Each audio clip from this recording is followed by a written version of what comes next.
பிரேசிலுங்கிற ஒரு நாடு 2 கோடி ஹெக்டேரில் மேய்ச்சல் நிலம் வைத்திருக்கிறது.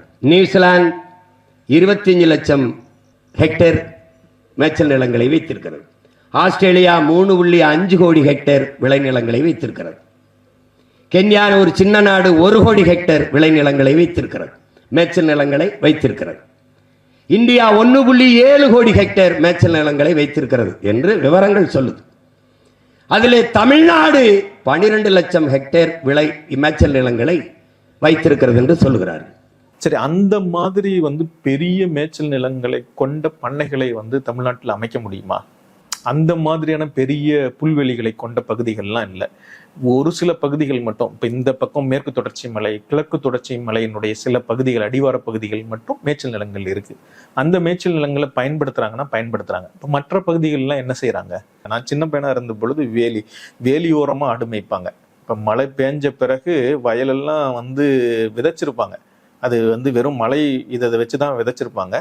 ஆனா அப்ப வயலுக்குள்ளார ஆடு மாடை மேய்க்க முடியாது. அப்ப என்ன பண்ணுவாங்கன்னா வேலியோரமா மாடு மேய்ப்பாங்க, ஆடு மேய்ப்பாங்க, இதெல்லாம் செய்வாங்க. அதுக்கு பிறகு என்ன நினைப்பாங்க, அந்த அறுவடை முடிஞ்ச பிறகு தட்டு போட்டிருப்பாங்க, அல்லது சோளத்தட்டு அல்லது வேற ஏதாவது இந்த மாதிரியான பயிர்கள் போட்டு அது அறுவடை முடிஞ்ச பிறகு அதுல மாடுகள் மேய்ப்பாங்க.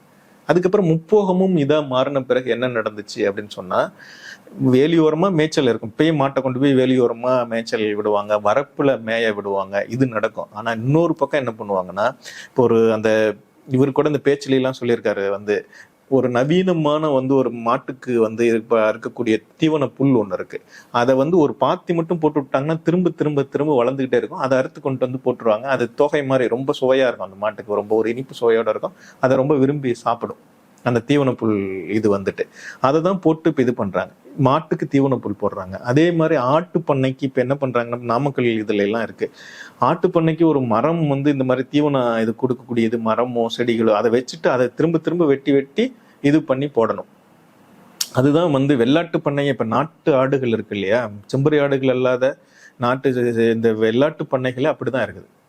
அது ஐரோப்பாவில் இருக்கிற மாதிரி இங்க தொழில்களை செய்ய முடியுமா அப்படின்னா, அப்படி ஒரு மேய்ச்சல் நிலத்தை திரும்ப உருவாக்க முடியும்னு தோணல. அப்படி எந்த காலத்திலயுமே தமிழ்நாட்டுல ஐரோப்பாவில் இருக்கிற மாதிரியான ஒரு மேய்ச்சல் நில வாழ்க்கையே இங்க கிடையாது.